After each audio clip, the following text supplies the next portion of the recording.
You know how you have this thing you've been waiting to say for like weeks and months, maybe even a year, and then it comes time and you're just not really sure how to express it? Droughtlander is finally over. I know.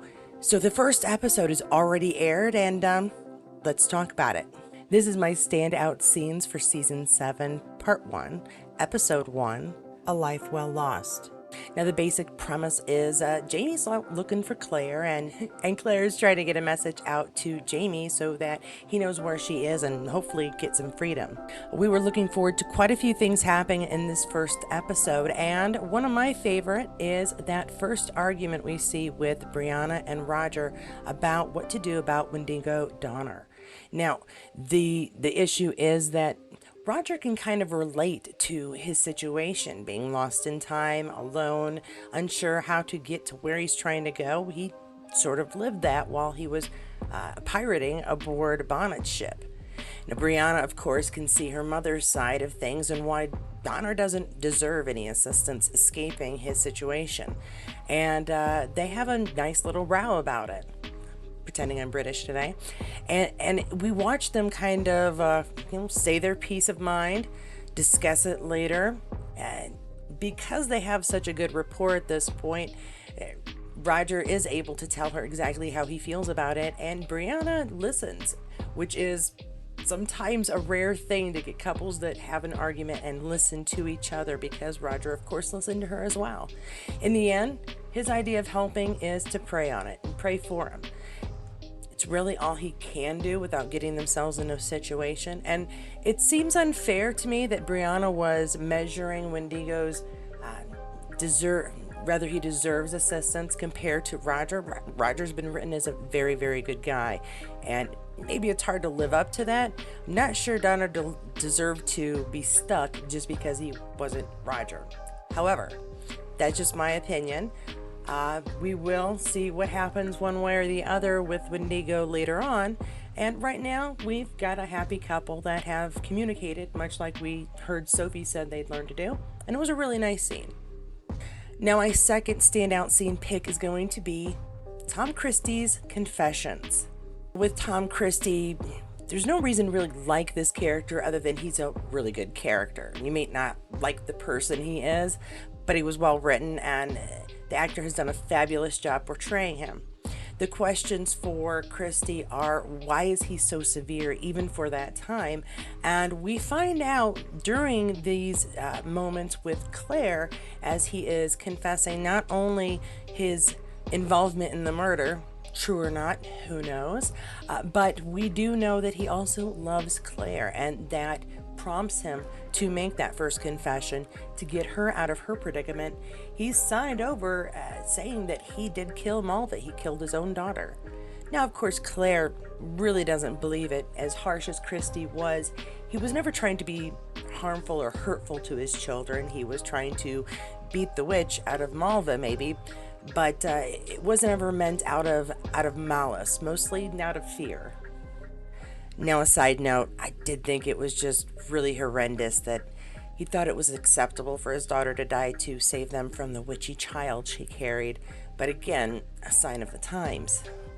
My third standout scene is going to be again involving Tom Christie, although it is Jamie's speech.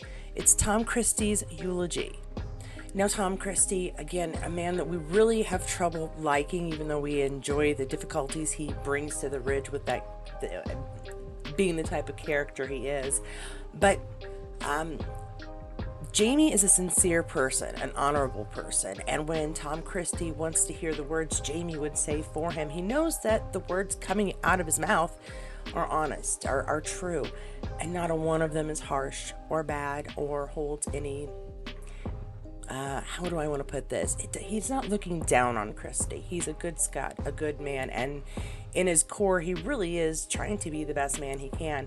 And you can see that Tom Christie, who very rarely thinks well of himself, I think, to hear someone he does ultimately respect say these things about him, things that he would never even think about himself on a good day, it brought me to tears. And it isn't because it was Jamie talking, it was because we can relate to those days where we just don't feel that great about ourselves. And when someone says something nice, it can really bring you out of a funk.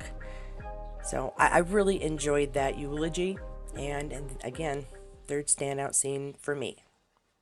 Now, usually I do stop at 3 standout scenes. However, being a premiere, being that they were trying to get so much information into one episode, so much story, I've got a 4th. And of course, it's going to be that very final scene with Richard Brown and Jamie. Now, I sort of thought maybe I shouldn't include it because we didn't see what happened. Maybe the whole scene isn't over.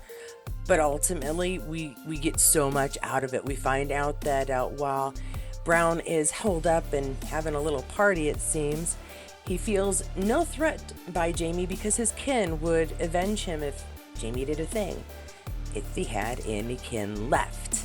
Apparently, young Ian is out with his Cherokee friends taking care of that problem. And all things fair, we spread the jobs around. Jamie will take care of Brown, Richard himself. Now, if you've made it this far, please give this review a like and subscribe so that you'll get the next review as soon as it comes up. My schedule is going to be a little weird this summer. I'm honestly not sure when I'll get this video out. However, if you do want those updates, go ahead and hit that notification bell as well, and we'll see you in the next review. Now, let's get back to the review. At this point, I like to throw in some honorable mentions. These might be moments that don't exactly push the story forward, but are totally worth noting because they were a big part of the story. And I'm going to start with Jamie's dream at the very beginning, mostly because I'm sitting there going, oh my gosh, it's really happening in this way. They're totally deciding to go their own direction, those creators of ours. And then when Claire falls, you kind of figure, yeah, okay, something else is going on, and Jamie's daydream is revealed, and we go on with the story. I thought it was a really nice bit to get us started, to just throw in one of those trailer images we've been kind of wondering about.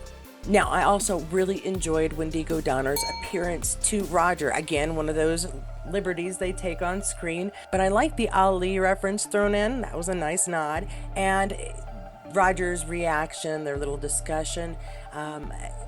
Donner looked very desperate. Roger looked very sympathetic. It was a really well done scene. Short as it was a big part of the story, and I enjoyed the way it was thrown in there with him ministering to soldiers and poor Donner having been constricted,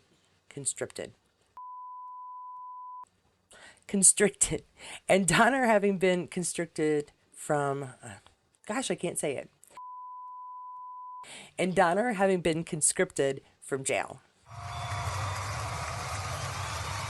Now, I often will give an honorable mention to something done during filming, and with this one, I'm really going to give a nod to the setup, the dressing, and the set overall for the prison, for the jail that Claire was being held in with the other women.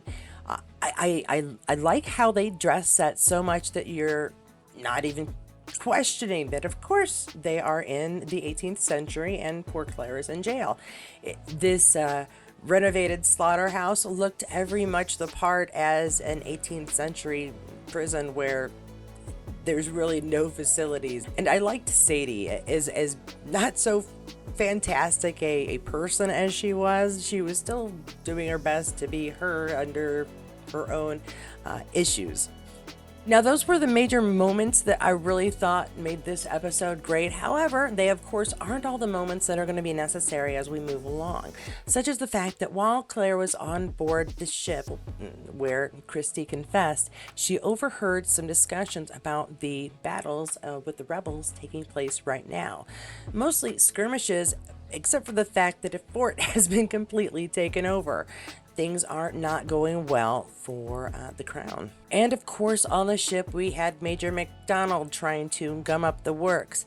I did have someone who messaged me on Instagram. I believe it's Sharon. I'm going to get the name right. Just a moment. Sharon Winter Cook or Coach. Seen it pronounced both ways, heard it pronounced both ways, wanted to get the name right. She was curious as to why Major McDonald was so upset, and the nearest I can figure, it's the fact that Jamie had resigned, and it brought up his suspicions. Rather, Jamie was truly loyal to the crown, and ever since then, I do believe that is really the main cause. Nobody did anything to him personally. He's just loyal, and he's fairly sure Jamie isn't. So basically, he's a very astute person, and probably barking up the exact right tree. However, on our end, he's a bad guy and being very naughty. Of course, Jamie was able to see Claire by the end. He was, again, when he gave that eulogy to Tom, he knows that Tom is willing to give up his life to help save his wife. So Jamie is grateful, and this is where we get our title for the episode when he says that he would have given his life for Claire as well, a life well lost.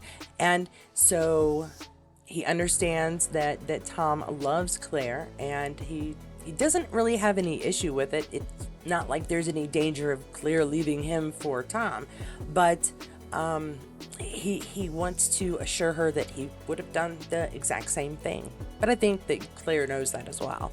So that was our episode. What did we think?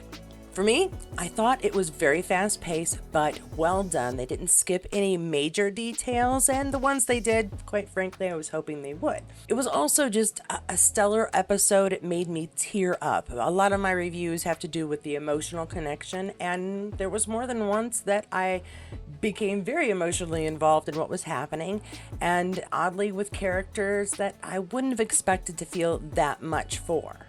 So to bring us in and feel for the characters, this episode did a spectacular job at that. While the story did move quickly, we did get through quite a bit of material here. Chapters worth skipping around quite a bit, but we got a lot of information, and it does make me feel good about the fact that we may only have another season after this one, but that still gives them 2 seasons worth of episodes. What are we up to? 26 episodes to try to bring this story to a conclusion. And I feel pretty confident that that's going to be done well, and I'm looking forward to seeing what happens next. Now that opening, of course, we knew Sinead O'Connor was going to be singing the opening, but the images put with it, I thought the entire thing was very well done. They updated each season at least once, and it was a very enjoyable start. You know, you had to watch every clip to make sure you don't miss what's going to be foretold, and the entire arrangement, just beautiful. Now, if I look a little tired, understand that I have been very busy this week. I have a wedding in a few hours. I'm recording this Saturday morning before I get all dressed and prettified.